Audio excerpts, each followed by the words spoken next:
तो इस भीम बेटी ते माण है जिसने अपने जीवन नू मिशन प्रति अर्पण किया होया है। ਉਹ ਅੱਜ ਹੁਣ ਉਹਨਾਂ ਨੂੰ मैं ਤੁਹਾਡੇ ਵਿੱਚ पेश ਕਰਨ जा रहा हाँ। डॉक्टर चौधरी जी।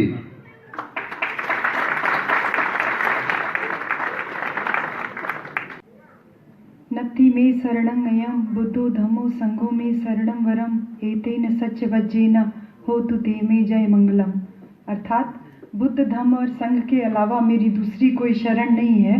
इस सत्य वचन से मेरा तुम्हारा हम सब का जय मंगल हो। सबसे पहले मैं तथागत गौतम बुद्ध को नमन करती हूँ। बोधिसत्व बाबा साहब डॉक्टर भीमराव अंबेडकर को नमन करती हूँ। हमारे बहुजन समाज में जन्मे संतों, गुरुओं, महापुरुषों को शत शत नमन करती हूँ।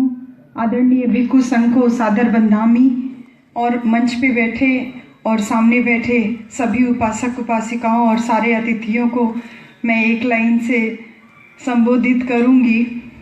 पंजाबी बोल नहीं पाती हूँ लेकिन समझ अच्छे से लेती हूँ।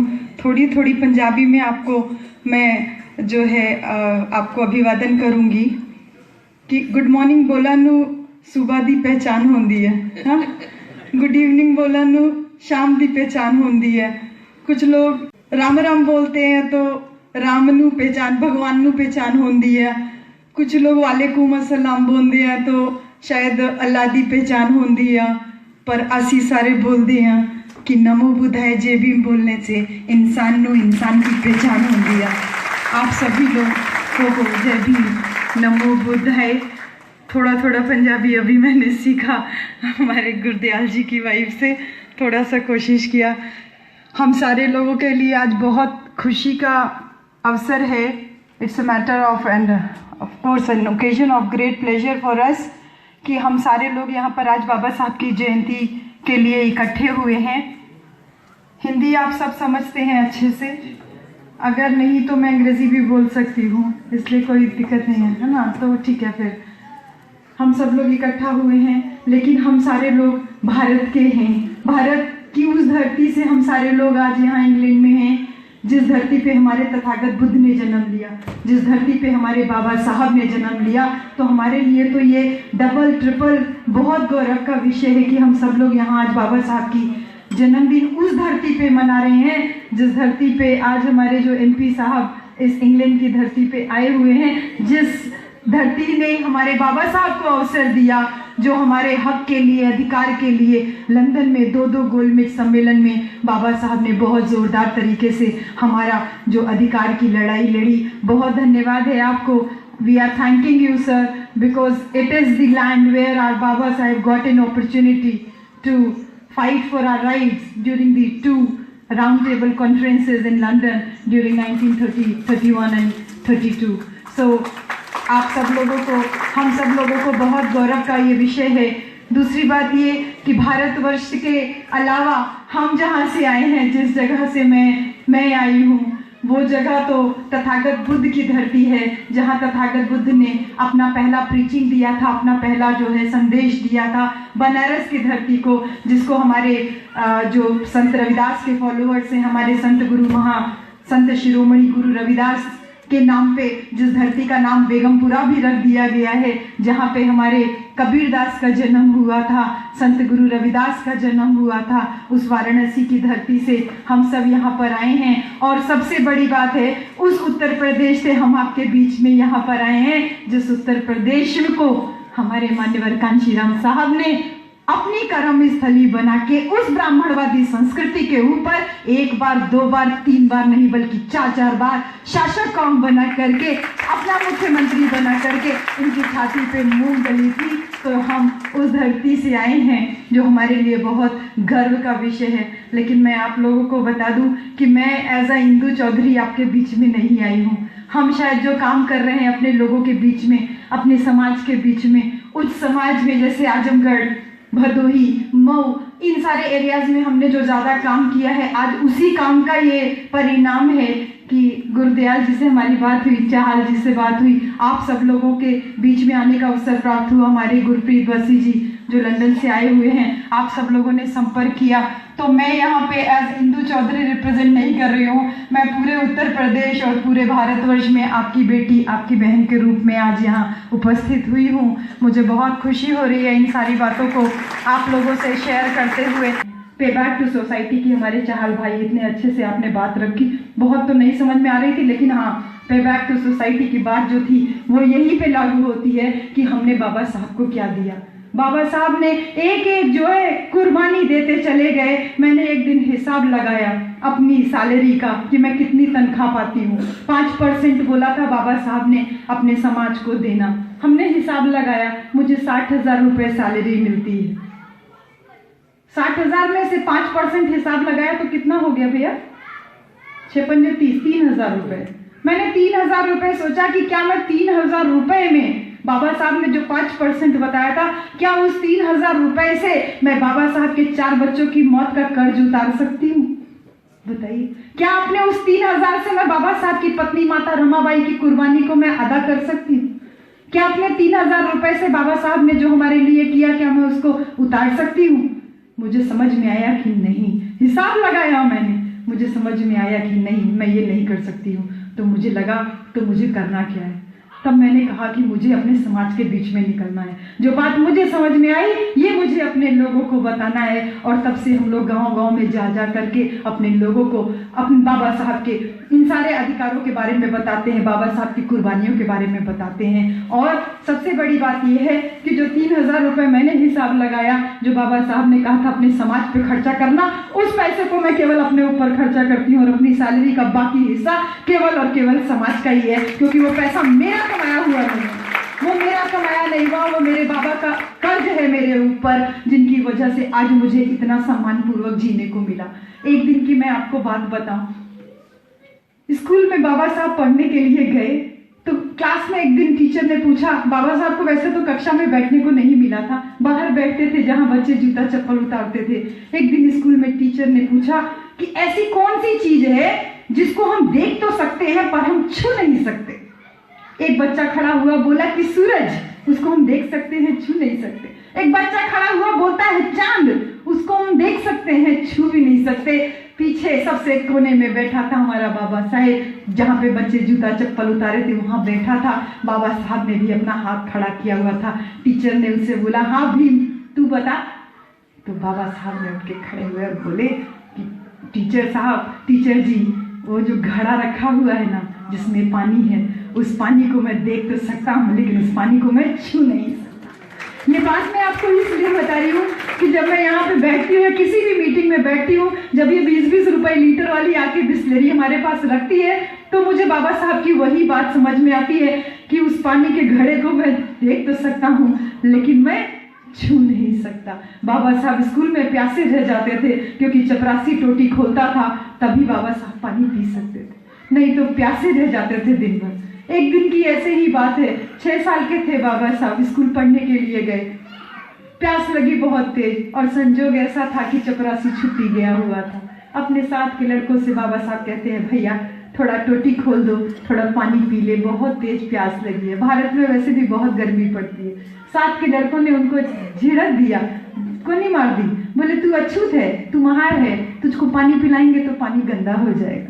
किसी ने पानी नहीं पिलाया बाबा साहब को। नतीजा ये हुआ, दिन भर प्यासे रह गए। शाम को छुट्टी हुई, घर आए, अपनी माँ माता भीमाबाई की गोदी में लग के रोने लगे। रोते रोते बोलते हैं, माँ आज मुझे स्कूल में बहुत तेज प्यास लगी थी, किसी ने मुझे पानी नहीं पिलाया। माँ मुझे ये बताओ, ये लोग हमें पानी क्यों नहीं पिलाते? तो माता भीमाबाई अपने बच्चे के सिर पे हाथ फेरती हैं और बोलती हैं, बेटा भीम, मैं ये तो नहीं जानती कि ये लोग हमें पानी क्यों नहीं पिलाते, लेकिन मैं तुझसे इतना कहूंगी कि तू घर से पानी पी के जाया कर और जब शाम को घर आया कर तो घर में ही आके पानी पिया कर। इतना बोलते बोलते माता भीमाबाई रोने लगी।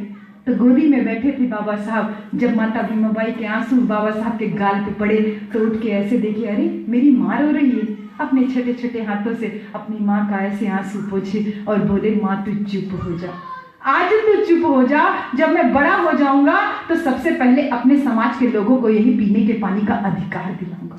वो 6 साल का बालक भी संकल्प लेके बड़ा होता है, विदेशों में जाता है, पढ़ाई करता है, भूखा रहता है, प्यासा रहता है, पढ़ के आता है। और जब 1927 में बाबा साहब भारत आते हैं तो महाराष्ट्र में महार नाम की एक जगह है जहाँ पे एक साफ पानी पीने का तालाब था जो ऊंची बिरादरी के लोगों का था। कुत्ते बिल्ली जाके उसमें गंदगी कर दे कोई बात नहीं थी, लेकिन हम और आप उस पानी को छू भी नहीं सकते थे। कुछ लोग बाबा साहब के पास आए, बोले बाबा साहब हमको साफ पानी पीने का अधिकार दिलाइए, क्योंकि हम उन नालियों का गंदा पानी पी पी करके हैजे का शिकार हो रहे हैं। सारे घरों की जो नालियों का पानी आता था उस गंदे पानी को हम पीते थे, हम हैजे का शिकार हो रहे थे। तो लोगों ने कहा हमको बाबा साहब सबसे ज्यादा हमारे समाज के आप पढ़े लिखे हो, हमको साफ पानी पीने का अधिकार दिलाओ, नहीं तो हम ऐसे हैजे का शिकार होकर मर जाएंगे। तब बाबा साहब ने कहा चलो, मैंने अपनी माँ को प्रतिज्ञा दी थी, आज मुझे उस प्रतिज्ञा की याद आई और उसको पूरा करने का समय आया। बाबा साहब ने कहा चलो आज हम सारे लोग अपना पानी पीने का अधिकार लेके रहेंगे। बाबा साहब आगे आगे पीछे पीछे बाबा साहब के हजारों की संख्या में अपने समाज के लोग लिए और सारे लोग पहुंच करके उस महार तालाब को चारों तरफ से घेर लिए। और फिर बाबा साहब के एक बार आह्वान करने पर, एक बार पुकारने पर उन हजारों लोगों ने एक साथ ऐसे चिल्लू मिलने के पानी पिया। जब पहली बार साफ पानी मुंह तले गया तो ऐसा लगा मानो सदियों की बेड़ियां जो थी वो टूट गई हो, क्योंकि आज हमको साफ पानी पीने का अधिकार मिला था। लेकिन जिन ऊंची बिरादरी का वो तालाब था, चुप नहीं बैठे थे, लाठियां ले आए अपने घरों से, लाठियां बरसाने लगे। हमारे लोगों पे लाठियां पड़ी, बाबा साहब के भी सर से खून बहा, लेकिन बाबा साहब ने कहा कि हम पीछे नहीं हटेंगे, अपना अधिकार लेके रहेंगे। उसके बाद बाबा साहब ने 2 साल अंग्रेज सरकार के सामने मुकदमा लड़ा और फिर महाराष्ट्र की विधानसभा में ये प्रस्ताव पारित कराया कि जितने भी जल के प्राकृतिक स्रोत हैं, यानी जितने भी पानी पीने के जो नेचुरल रिसोर्सेज हैं, उन सब पे, जैसे नदी है, कुआं है, पोखर है, तालाब है, इन सब पे किसी बिरादरी के साथ कोई भेदभाव नहीं किया जाएगा। तो आज जो हम इतना अच्छा पानी पीने के योग्य हुए हैं, ये बाबा साहब के उसी परिक्रम का, मतलब उसी जो है परिश्रम का नतीजा है कि आज हम लोग इस लायक हुए हैं। लेकिन एक बार पलट करके देख लीजिए कि जिन बाबा साहब ने हमको इतना कुछ दिया, हम उनको क्या दे रहे हैं। 14 अक्टूबर, अच्छा मैं इससे पहले एक बात आपको और बता दूं कि देखिए, वैसे तो बाबा साहब के बारे में बहुत बातें आप लोगों ने सुनी होंगी, पढ़ी होंगी, और भी वक्ता लोग पहले भी आए होंगे, लेकिन मैं छोटी छोटी बातें आपको इसलिए बता रही हूँ कि हमारे इन बच्चों को इस बात का आभास होना बहुत जरूरी है कि ये जो आज़ादी आज मिली है ये फोकट की आज़ादी नहीं है। हमारे महापुरुषों ने बहुत कुर्बानियाँ दी। स्कूल में जब बाबा साहब का टीचर जो है कॉपी नहीं चेक करता था, बोलता था तू अछूत है, तू महार है, तू पढ़ लिख के क्या करेगा। तो एक दिन तो बाबा साहब ने सुना, कोई बात नहीं। दूसरे दिन भी टीचर ने उनको ऐसे गाली दिया, बाबा साहब चुपचाप सुन ली। लेकिन तीसरे दिन जैसे टीचर ने बोला तू पढ़ लिख के क्या करेगा, तू अछूत का लड़का है, महार का लड़का है, तो तीसरे दिन बाबा साहब उठ के खड़े हो गए और बोलते हैं कि देख मास्टर, आज तो आपने ये बात बोल दी तो ठीक है, मैंने सुन ली, लेकिन आज के बाद अगर आपने ये बात बोली कि मैं अछूत हूं, मैं महार हूं, मैं पढ़ के क्या करूंगा, तो मैं आपका जूतों से स्वागत करूंगा, जूतों से नीचे मैं बात नहीं करूंगा। ये 6 साल के बालक के अंदर इतना बड़ा दम था। उस मास्टर को बाबा साहब ने जवाब दिया और उसके बाद जब महार तालाब सत्याग्रह किया, अपने समाज के लोगों को पानी पीने का अधिकार दिलाया, तो उस मास्टर को बाबा साहब ने जवाब दिया कि देख मास्टर, तू कहता था ना मैं पढ़ के क्या करूंगा, देख मास्टर देख, मैंने पढ़ लिख करके अपने समाज को पीने के पानी का अधिकार दिलाया। ये मैं करना चाहता था, ये मैंने किया। इसके बाद 1927 में ही 25 तारीख को बाबा साहब ने इस हिंदू धर्म शास्त्र जिसको नाम है मनुस्मृति, उसको जब आपके हवाले किया, तो फिर उस मास्टर को जवाब दिया, देख मास्टर, तू कहता था ना मैं पढ़ के क्या करूंगा, देख मास्टर, मैंने पढ़ लिख करके तेरे धर्म शास्त्रों को आग लगा दी। ये मैं करना चाहता था और ये मैंने किया। उसके बाद बाबा साहब ने जब भारत का संविधान लिखा, तो फिर उस मास्टर को जवाब दिया कि देख मास्टर, तू कहता था ना मैं पढ़ लिख के क्या करूंगा, देख मास्टर, मैंने पढ़ लिख करके ये किया, अपने समाज के लोगों को अधिकार दिलाया, भारत का संविधान लिखा, ये मैं करना चाहता था और मैंने ये किया। और उसके बाद चौथी बार बाबा साहब ने उस मास्टर को जवाब दिया, जब 14 अक्टूबर 1956 को बाबा साहब हमको और आपको सबको मुक्त करके भगवान बुद्ध की शरण में लेकर के गए, तब उस मास्टर को जवाब दिया कि देख मास्टर, मैं नहीं जानता तू आज जिंदा है कि नहीं, लेकिन देख, ये मैं करना चाहता था, पढ़ लिख करके मैंने अपने समाज के लोगों को मुक्ति का द्वार दिखाया, ये मैं करना चाहता था और ये मैंने किया। 14 अक्टूबर 1956 को जब बाबा साहब हमको भगवान बुद्ध की शरण में लेके गए तो वो कोई सामान्य घटना नहीं थी, कोई साधारण बात नहीं थी। आप सब लोग इस बात को आज तथागत बुद्ध के नाम पे हम लोग कितनी बड़ी बड़ी बातें करते हैं, लेकिन ये कोई साधारण घटना नहीं थी। आप सब लोग इस बात को जान लीजिए। बाबा साहब को ये बात समझ में आई कि इतना पढ़ने लिखने के बाद भी, भारत का संविधान बनाने के बाद भी लोग उनको क्या बोलते थे कि वो एक अछूत है, वो एक महार है। हमारी बहन जी आज मुख्यमंत्री बन जाती है तो भी ये लोग क्या बोलते हैं, अरे चमैनिया बैठ गई है। हम लोग की तरफ ऐसे ही बोलते हैं। हमारे जो इसके पहले मुख्यमंत्री थे अखिलेश यादव जी, उनके लिए भी ऐसे बोलते हैं, अरे हीरो के पास तो बुद्धि नहीं होती। मतलब क्या है, आप चाहे जितना पढ़ जाइए, चाहे जितने ऊंचे पद पे पहुंच जाइए, जितनी ऊंची पोस्ट पे पहुंच जाइए, आपकी जाति आपका पीछा नहीं छोड़ती। ये लोग आपको सम्मान की नजर से, हमको सम्मान की नजर से नहीं देखते। मैंने बीएचयू में भी रह करके इस बात को बहुत फेस किया। आप सोचते होंगे कि I am a professor in a very big university, but that hardly matters. They know that I belong to schedule caste, है ना। माई कास्ट गोज फर्स्ट, मेरी जाति पहले पहुंच जाती है मेरे पद और नाम से। ये बात बाबा साहब को समझ में आई कि चाहे जितने ऊंचे पद पे आप पहुंच जाइए, आपको ये लोग मान सम्मान नहीं देंगे। और इसीलिए बाबा साहब ने कहा कि आपको नीच जो बना के रखा है, ये किसकी वजह से है, ये जाति की वजह से। और ये जाति किसकी वजह से है, इस धर्म की वजह से। तो अगर सम्मान चाहिए तो इस जाति को छोड़ना होगा, और इस जाति को तोड़ना होगा, और इस जाति को तोड़ना है तो इस धर्म को छोड़ना होगा। ऐसे धर्म की तरफ हमको लेके गए जिस धर्म ने हमको समानता का अवसर दिया, आदमी का आदमी से भेद समाप्त किया। क्योंकि आप लोग, भंते जी बैठे हैं, भंते जी के सामने तो मैं बहुत नहीं बोल सकती, लेकिन इसी भेद को तथागत बुद्ध ने जो समाप्त किया, आम्रपाली जैसी वेश्या थी, उस वेश्या को भी तथागत बुद्ध ने अपने शरण में लिया।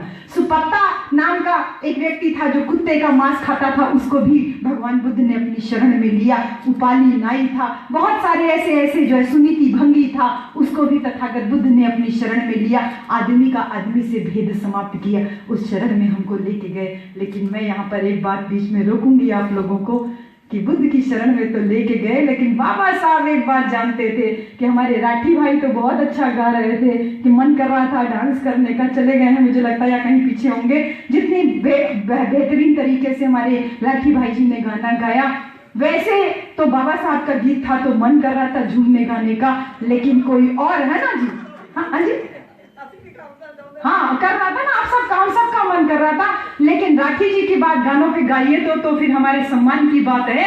लेकिन जब अगर बाहर चले जाइए, कोई शब्द कीर्तन होने लगे, कोई और ढोल नगारा बजने लगे, उस पे नाचने का मन करे, तो ये आपके मन का डर काम करता है। आप डरते हो तो आप किसी दूसरे का जाकर के उसमें शामिल होते हो, चाहे वो ढेलो मंजीरा बजे या किसी तरीके का बच्चे। इस बात को बाबा साहब जानते थे। मेरा समाज बड़ा भोला भाला है। अभी तो सब मेरे साथ 10 लाख लोग बुद्धम शरणम गच्छामि करे हो, लेकिन मैं मर जाऊंगा या मैं यहाँ से चला जाऊंगा, मेरे पीछे फिर कोई डांस मंडली आएगी, नाटक मंडली आएगी, डीजे नाच गाना वाला आएगा। मेरा समाज भोला भाला है, सब उसी के पीछे नाचते गाते चलेंगे। ये बात बाबा साहब इसलिए कहे कि हम सब लोग डरते हैं। इस डर को दूर करने के लिए बोलते हैं ना, तू ये व्रत नहीं करेगी तेरा पति मर जाएगा, है ना, ये व्रत नहीं करेगी तेरा लड़का मर जाएगा। मेरी भाभी भी करवा चौथ का बहुत व्रत रखती थी। 25 साल करीब हो गए भाभी की शादी को। मैंने भाभी को समझाया तो 2 साल से भाभी ने रखना बंद किया। लेकिन जिन मेरे ब्रदर को आदत पड़ गई थी ना कि पत्नी खूब अच्छे से तैयार हुए, उनके पैर छुए, आरती उतारे, तो आदत तो आदमी लोगों की हम ही ने खराब की हुई है ना। तो आदत पड़ी थी। भैया को बहुत तेज गुस्सा आया। भाभी ने कहा मैं व्रत नहीं रखूंगी। भाभी सुबह ही उठ के फटाफट खाने लगी। तो बच्चे भी बड़े बड़े थे, तुरंत डैडी के पास जाके शिकायत कर दिए। बोले कि डैडी वो मम्मी खाना खा रही है, आज करवा चौथ का व्रत नहीं रखा। भैया आए, देखे भाभी ब्रेड खाने में लगी हुई थी। बड़ी तेज गुस्सा आया भाभी को, भैया को। भैया अपना बाइक उठाए और लेके चले गए। शाम हुई, घर आए। शाम को बात ऐसी हुई कि संजोग था शाम को भाभी फिर बैठ के खा रही थी। तो भैया घर आया तो फिर देखा फिर खा रही है मेरी रोटी, तो फिर और गुस्सा हो गए। गुस्सा होके जाके सो गए। भाभी थोड़ी समझदार है, चुपचाप जाकर के डिस्टर्ब नहीं किया, बोली सोते हैं, गुस्सा है तो होने दो। सो गए भैया। सुबह हुई, भाभी फिर गई जगाने। भाभी ने जगाया भैया को, तो गुस्सा थे ना, फिर भाभी ने जगाया, फिर कस के बोला सोने दे। फिर भाभी ने जगाया, बोलते हैं भैया उठ के, एक चमाट मारूंगा अभी, ज्यादा नाटक किया तो, सोने दे चुपचाप मुझे। तो भाभी कहती है अच्छा जी बस सो जाओ, अब सो जाओ, बस चेक कर रही थी कल व्रत नहीं रखा, जिंदा हो कि मर गए। अब कंफर्म हो गया क्योंकि जिंदा हो, आराम से सो, अब कुछ नहीं करना है। और भैया जो गुस्सा था वो उठ के बैठ गया, सारी गुस्सा गुस्सी जो है वो खत्म हो गई। और भैया के मन का भी डर इस बात का दूर हो गया कि मेरी बीवी ने व्रत नहीं रखा है। मेरा कहने का मतलब ये है कि इस डर को दूर करने के लिए बाबा साहब हमको 22 प्रतिज्ञा दे करके गए। तो मैं आप डॉक्टर मेमोरियल कमेटी के आप सभी सदस्यों को बहुत शुक्रगुजार भी हूँ और आपसे विनती भी करूंगी कि उस मेमोरियल कमेटी के किसी जगह पे आप बाबा साहब की उन 22 प्रतिज्ञाओं को जरूर लिखवा करके टांग दीजिए। और आपके लिए मैं वो 22 प्रतिज्ञा लेके आई हूँ इस लीफलेट के माध्यम से। यही लीफलेट हम लोग गाँव-गाँव जा करके देते हैं, आप सबको भी मैं दे के जाऊंगी। उस 22 प्रतिज्ञाएं हमारे जीवन का सबसे बड़ा आधार है, क्योंकि बहन जी लोग, आप लोग, बहुत अच्छा लगता है आप लोगों को सस्ते संवरते हुए। उस 22 प्रतिज्ञा की छठी प्रतिज्ञा बोलती है मैं कभी श्राद्ध नहीं करूंगा, मैं कभी पिंडदान नहीं करूंगा। लेकिन पंजाबी लोग खिला खिला के मारने वाले लोग हैं, कुछ लोग भूखे मरते हैं, जहाँ खिला खिला के मारने वाले लोग हैं तो मरने के बाद में भी खिलाते हैं, ये बड़ी दिक्कत की बात है। जीते जी खिलाओ तो कोई बात नहीं है, लेकिन मरने के बाद खिलाते हो, ये बात नहीं समझ में आती कि ये क्यों करते हो जी, है ना जी। तो ठीक है, मौत के बाद आप याद करना चाहते हो याद करो, लेकिन खिलाना भी चाहते हो तो खिलाओ, लेकिन उसमें किसी भी प्रकार का आडंबर नहीं होना चाहिए, किसी भी प्रकार का पखंड नहीं होना चाहिए। केवल और केवल आप भंते जी को बुला के कोई भी अपना जो है तृष्ण पंचशील करा दीजिए, कुछ धम्मदेशना करा दीजिए, और आपको जो कुछ भी उनकी स्मृति में करना है, क्योंकि पैसा वेस्ट करने से कोई फायदा नहीं है। पैसा आपके पास ज्यादा है तो अम्बेडकर मेमोरियल कमेटी को दान कर दो जी, इतना बड़ा बड़ा काम कर रही है ना जी। उनके नाम पे अच्छा अच्छा काम करेगी बाबा साहब के नाम पे, क्योंकि जो मर के चला गया वो तो वापस आने वाला नहीं है। तो चाहे जितना जतन कर लो, चाहे जितना चील कौओं को खिला लो, कोई फायदा होने वाला नहीं है। तो वो 22 प्रतिज्ञाएं हमारे जीवन का बहुत बड़ा आधार है। मैं आप लोगों को ज्यादा परेशान तो नहीं कर रही हूँ ना जी? अच्छा जी, तो मैं थोड़ी थोड़ी बातें आप लोगों से और करूंगी, फिर अपनी बात को खत्म करूंगी कि ये मिशन जो चल रहा था, ये मिशन ऐसे नहीं चला। हम लोगों को एक शब्द है भंते जी बुद्ध धर्म में, पाली भाषा में, एही पसिको। एही पसिको word means first you practice it, okay? First you means think over it before means practicing anything. Think over it whether it is relevant in that reference. It is relevant to your life or not, for the welfare of the community, for the welfare of the humans. Whether it is okay or not, only then you do it. यही पसिको का मतलब है पहले जान लो फिर मानो। तो तथागत बुद्ध की फिलॉसफी को बाबा साहब भी कहते हैं उस 22 प्रतिज्ञाओं की छठी प्रतिज्ञा में सीधे लागू होता है। मैं श्राद्ध नहीं करूंगा, पिंडदान नहीं करूंगा, कि पहले जान लो खाना पहुंचता है कि नहीं पहुंचता है। यहाँ खाना सड़ करके घर के बाहर जो डब्बा रखा होता है उसमें फेंक दिया जाता है, बायोडिग्रेडेबल वेस्ट और नॉन बायोडिग्रेडेबल वेस्ट में। तो जब यहाँ का खाना यही नहीं पहुंच पा रहा है तो वहां तक पता नहीं पहुंच पाता होगा कि नहीं पहुंच पाता होगा। इस बात को आप पहले जान लीजिए, तब मानिए। कोई भी बात मैं कह रही हूँ या कोई भी कह रहा है, उस बात को ऐसे मत आत्मन के मानिए, पहले उसकी अंदर तक जाइए, उसके तथ्य को जाने लीजिए, और अगर वो सबके भले के लिए है तो ही उसको करिए। इस बात को मान्यवर कांचीराम साहब ने बाबा साहब की बात को आगे बढ़ाते हुए अपनी जब नौकरी से इस्तीफा दिया, तो मैं आपको बताऊं, आजमगढ़ में हम लोग खूब काम कर रहे हैं, भदोही जिले में हम लोग खूब काम कर रहे हैं। ये सब जिले हम लोगों के बनारस से लगे हुए हैं, इसलिए हम लोग अपना आराम से जाते हैं और अपना लोगों को जागरूक करके आ जाते हैं। तो वहाँ पे मुझे एक सज्जन मिले, उन्होंने कहा कि हम मान्यवर साहब का टेंट बांधते थे। जब मान्यवर साहब आजमगढ़ में मीटिंग करते थे, उनके लिए टेंट तैयार करते थे, दरी बिछाते थे, और साहब की बात सुनने के लिए हम लोग ऐसे बैठे रहते थे।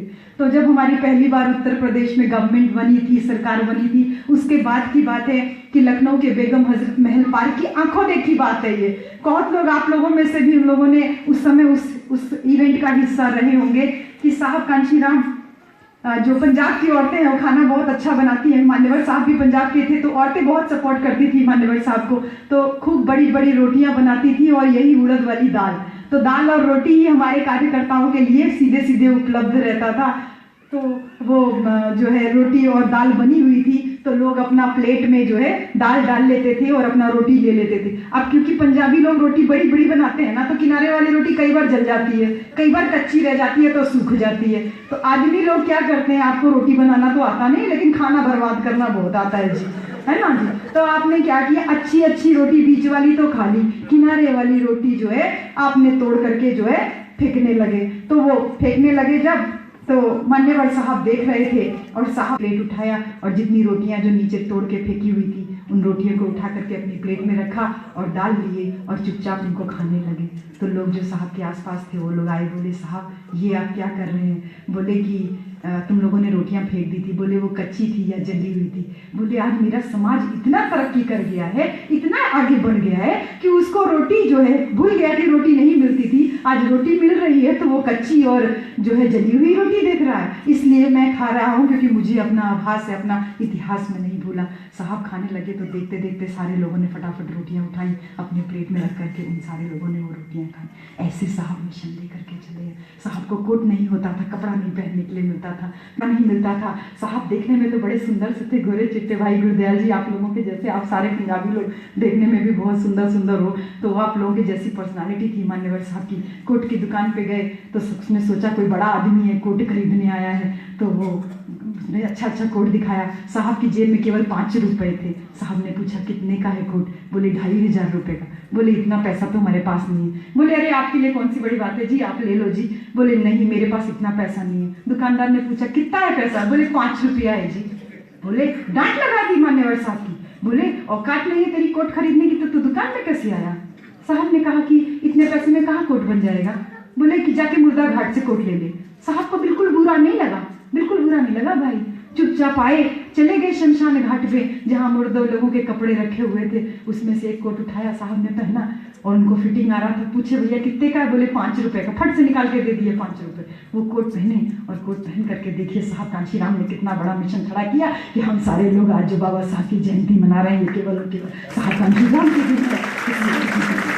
बहुत सारी बातें मेरे मन में हैं, लेकिन अब मैं उन सारी बातों को आपसे नहीं कहूँगी क्योंकि मेरा दिल भर आता है जब मैं मान्यवर कांशीराम साहब को मैं सुनती हूँ। अगर मेरे को बोलने की बारी आती है तो मेरे मुंह से बोल नहीं फूटते हैं। खाना नहीं मिलता था खाने के लिए, दिल्ली में एक बार ऐसा ही हुआ, खाना नहीं था, बोले हवा खा के सो जाओ। कार्यकर्ता लोग आए तो चुपचाप कार्यकर्ता जाके सो गए। दूसरे दिन भी दिन भर अपना काम किए, शाम को आए कार्यकर्ता लोग, बोले खाना नहीं है साहब, बोले पानी पी के सो जाओ। सारे कार्यकर्ता लोग पानी पी के सो गए। तीसरे दिन बीत गया, अपना काम वाम करके आए, शाम को आए, साहब आज फिर नौकरी पेशा वालों ने कोई पैसा नहीं दिया, साहब रोटी नहीं है बनाने के लिए, क्या करें? तो साहब की आंखों में आंसू आ गए। चले गए वहां पास में गेस्ट हाउस के पीछे सूखी रोटियां फेंकी हुई थी, किसी शादी ब्याह की पूड़ियां फेंकी हुई थी। साहब एक पन्नी उठाई और उसमें सारी रोटियां उठा करके इकट्ठा कर ली, लेके आए और एक थाली में पानी भरे, वो सूखी रोटियों को वो पानी में ऐसे डाल दिया। जब रोटियां नम हो गई उस रोटी को साहब ने खाया। जब साहब खाने लगे तो साहब के साथ में बाकी सारे लोग वो सूखी रोटियां पानी में भिगो भिगो के खाए। इस तरीके से साहब ने मिशन चलाया है, तब हम सब लोग यहाँ तक आए हैं। अपनी अपनी जिम्मेदारी हम लोगों को तय करनी है। इलेक्शंस का जो है आया रिजल्ट, हम सबको बहुत दुख था, लेकिन कभी हम लोगों ने इस बात को तय किया कि जो रिजल्ट आया उसके लिए जिम्मेदार कोई नेता नहीं होकर के हम और आप हैं, सिर्फ हम और आप हैं। हमें आदत पड़ गई थी आराम तलब जिंदगी जीने की, हमने साहब कांशीराम को भुला दिया। हम भूल गए कि कितनी रातें वो बिना खाए सोए हैं, कितनी रातें वो बिना कोट पहने ठंड में ठिठुरते हुए सोए हैं। आज उनकी वजह से सूट फूट कोट पैंट टाई वाले हो गए, तो हमने तो मिशन को भुला दिया। सोचा कि चमार तो मरता ना करता, वोट करेगा ही करेगा, ये बिरादरी वोट करेगी, लेकिन ऐसा नहीं है। आराम से बैठ करके हम अपने अपने घरों में सो रहे थे और देखिए इन खेल करने वालों ने, इन विदेशी लोगों ने वही खेल कर दिया जो प्रवीण बरसी जी आपके इस मूवमेंट में हम साथ हैं। क्योंकि मेरे घर में एक इलेक्ट्रीशियन आया, हमने कहा भैया ये बटन खराब हो गया, इसको सही कर दो। तुम पता नहीं कैसे सही करके गए हो। तो बोलता है कि क्या हुआ मैडम जी? मैंने कहा लगता है तू ईवीएम में काम करता था, बटन दबाओ बल्ब का तो पंखा चालू हो जाता है। ठीक है ना जी, बटन दबाओ बल्ब का तो पंखा चालू हो जाता है। ऐसा लगता है तू पहले ईवीएम मशीन बनाया करता था। आपके इस मिशन को हम जो है पूरी तरीके से सपोर्ट करते हैं, सपोर्ट करते हैं। और सबसे बड़ी बात जो उत्तर प्रदेश में हुई, चेहरा दिखाया जी, फोटो दिखाया, बच्चों लोग संभल जाना, फोटो दिखाया, शाहरुख खान का शादी करा दिया अमरीश पुरी से। ठीक है ना जी। तो इस चीज से भी हमें बहुत सावधान रहना है। इसलिए मैं मोटी मोटी बातें आप लोगों को कह दे रही हूँ कि बहुत सावधानी पूर्वक इस मिशन को आगे बढ़ाना है। बाबा साहब का केवल 2 सपना था, एक अपने समाज को शासक कौम बनाने का और दूसरा था भारत को बुद्धमय बनाने का। शासक कौम बनाने के लिए साहब कांशीराम हमारे लिए इतना बड़ा संगठन बना के गए हैं। हम सारे लोगों को मिल करके उस संगठन को फिर से मजबूती देनी है, ताकत देनी है और भारत को बुद्धमय बनाने का श्रेय हम सारी औरतों के ऊपर बहुत बड़ा है। हमारी जो बहन जी सफ़ेद रंग के वस्त्र पहन के आई हैं, आपको विशेष रूप से सफ़ेद साड़ी पहन के जो आप बैठी हैं, मुझे बहुत खुशी है आपको, क्योंकि आपके लिए विशेष धन्यवाद। और जो लोग नीले नीले कपड़े पहन के आए हैं आप लोगों के लिए, क्योंकि उस बुद्ध में भारत की शुरुआत आप लोगों ने कर दी है। जब भी हमारा कोई ऐसा कार्यक्रम पड़े तो आप या तो सफ़ेद कपड़े पहन के आइए या तो नीले वस्त्र पहन के आइए। ये नीला रंग हमारे सम्मान का प्रतीक है, ये केवल नीले रंग का प्रतीक नहीं है, मान और सम्मान की बात है। तो इसको आगे हम लोग लेके चलेंगे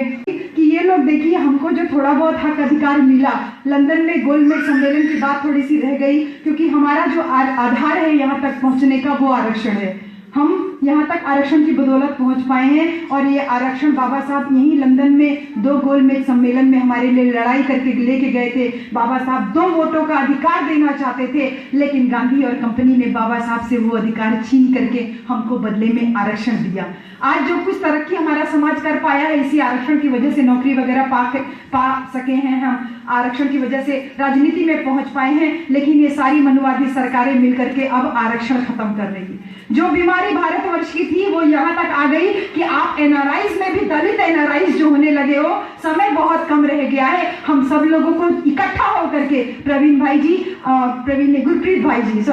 गुरप्रीत भाई जी, हम सब लोगों को इकट्ठा होकर के एक सुर में इन सब सरकारों को आह्वान करना है कि हम एनआरआईज हैं, हम दलित एनआरआईज नहीं हैं। दूसरी तरफ जो भारतवर्ष में ये आरक्षण के ऊपर आंख गड़ा के बैठे हैं, उत्तर प्रदेश में प्राइवेट मेडिकल कॉलेजेस से आरक्षण इन्होंने खत्म कर दिया है जी। आने वाले समय में बाकी जगह भी आरक्षण खत्म करेंगे। तो इससे पहले ये लोग यहाँ तक पहुंचे, आप लोगों से मेरी विनती है कि हम सारे लोग इकट्ठा होकर के एक सुर में इनको आह्वान करें कि गली मत समझो कि हम तुमसे केवल कुछ सीटें और नौकरी में आरक्षण ही मांग रहे हैं। गली मत समझो कि कुछ सीटें और नौकरी में आरक्षण ही मांग रहे हैं। अगर हिसाब करने बैठे अपना और अपने पूर्वजों की मेहनत का, तो इनके घरों में लगी हुई एक एक ईंट, इनके बैंकों में जमा एक एक पैसा और इनके शरीर में बह रही रक्त की एक एक बूंद भी कम पड़ जाएगी, तब भी ये हमारा और हमारे महापुरुषों की मेहनत का हिसाब कर नहीं पाएंगे। ये हमसे हमारा आरक्षण खत्म करने की बात करते हैं। हम सारे लोगों को मान्यवर कांशीराम साहब की चमचा युग पुस्तक को पढ़ते हुए आगे इस मूवमेंट को बढ़ाना है कि आप हमसे हमारा आरक्षण खत्म करोगे तो हम भी आपसे 2 वोटों के अधिकारों की बात करेंगे।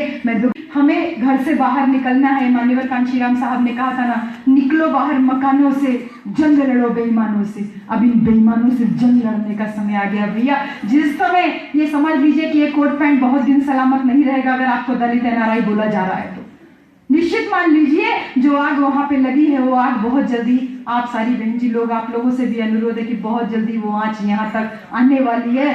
बड़ी बड़ी नीतियां, विदेश नीतियां बदल रही हैं। इनके लोग सारे पूरे वर्ल्ड भर में जो है इकट्ठा हो रहे हैं और हम सारे लोग अपने घरों में बैठ करके जो है खाली जी ये काम कर रहे हैं जी। सारे लोगों को बाज बनना है। जैसे बारिश होती है सारे पक्षी भाग जाते हैं, केवल एक बाज है जो अपने पंखों के दम पे टिका रहता है, उसको अपने पंखों पे भरोसा होता है। हम सारे लोगों को बाज बनते हुए अपने जो अधिकार मिले हैं, बाबा साहब का जो दिया हुआ संविधान है, उसको बचाना है। और बाबा साहब की एक अंतिम बात यह है कि बाबा साहब से एक बार एक लोगों ने बोला कि अगर आपको एक पेड़ काटने के लिए 6 घंटे दे दिए जाएं तो आप क्या करेंगे? बाबा साहब ने कहा मैं क्या करूंगा इसमें, मैं 4 घंटे अपनी कुल्हाड़ी तेज करने में लगाऊंगा। समझ रहे हैं ना, 4 घंटे कुल्हाड़ी तेज करने में लगाऊंगा जिससे एक ही झटका लगाए तो वो पेड़ कट जाए। हम लोग जो गांव-गांव घूम करके जो कैडर करने का काम कर रहे हैं, ये वही कुल्हाड़ी तेज करने का काम हो रहा है जी। जिस दिन अपना समाज बहुत अच्छे से मजबूत हो जाएगा, गुरप्रीत भाई जैसे हमारे भाई तैयार हो जाएंगे, आप सब लोग अगर अच्छे से तैयार हो जाएंगे। एक अकेली महिला बोल रही है तो इनका सारे हिल जा रही, इनकी चूल्हे हिल जा रही हैं। तो सोच लीजिए जिस दिन आप सारी बहन जी लोग बाबा साहब मान्यवर साहब की बातों को ऐसे जा करके बोलना शुरू करोगे, कितना बड़ा आंदोलन खड़ा हो जाएगा, आपको इस बात का अंदाजा भी नहीं है। तो फिर निकलो बाहर मकानों से, जंग लड़ो बेईमानों से। तो बेईमानों से जंग लड़ने के लिए हम सबको कमर कस लेनी है, सब लोगों को निकल करके बाहर आना है। जो जिस हैसियत में है उस हैसियत में करे। हम तो 5% अपने ऊपर खर्चा कर रहे हैं, बाकी पूरा अपने समाज के लिए। आप अपने बच्चों और उन सबको देखते हुए मिशन की तरफ आगे सहयोग करिए, मेरी यही विनती है, अनुरोध है। और आप सारे डॉक्टर अंबेडकर मेमोरियल कमेटी, आप सभी लोगों को बहुत बहुत धन्यवाद, जो आप लोगों ने इतनी बड़ी फ्रेटर्निटी यहाँ इकट्ठा की हुई है, इतना अच्छा समाज आप लोगों ने यहाँ इकट्ठा किया हुआ है। सारी ऑर्गेनाइजिंग कमेटी, विशेष तौर पे जो कल मुझे रिसीव करने आप लोग सब पहुँचे हुए थे, मैं आपका नाम नहीं जान रही हूँ, आपकी पत्नी जनरल सेक्रेटरी जी हैं, आप सब लोग मेरे को वहाँ मिले थे, जो आगे बैठी हुई है बहन जी लोग, आप सब। और सबसे विशेष धन्यवाद गुरुदयाल जी की पत्नी का, जो मुझे 2 दिन से बहुत अच्छा खाना खिला रही है, कि मैं सबसे ज़्यादा अपने पति को उसी की वजह से मिस कर रही हूँ कि उन्हें खाने का बहुत शौक है और ये बहुत अच्छा खाना बनाती है। तो ये है मिशन, असली मिशनरी लेडी जो है हम लोगों के बीच में है। उनके साथ में शीला बहन जी बैठी है, बगल में पूजा जी बैठी हैं। आप सब लोग अपने अपने घरों से खाना कल बना के लाए थे, हम सारे लोग एक जगह बैठ के खाए थे। ये है मिशन, ऐसे काम करना है कि भले अलग अलग चूल्हे जले, लेकिन जब खाना हो तो वो सामूहिक हो। तो मतभेद रखिए, लेकिन मनभेद बिल्कुल नहीं रखना है। आप सभी लोगों को बहुत बहुत धन्यवाद। जय भीम, नमो बुद्धाय।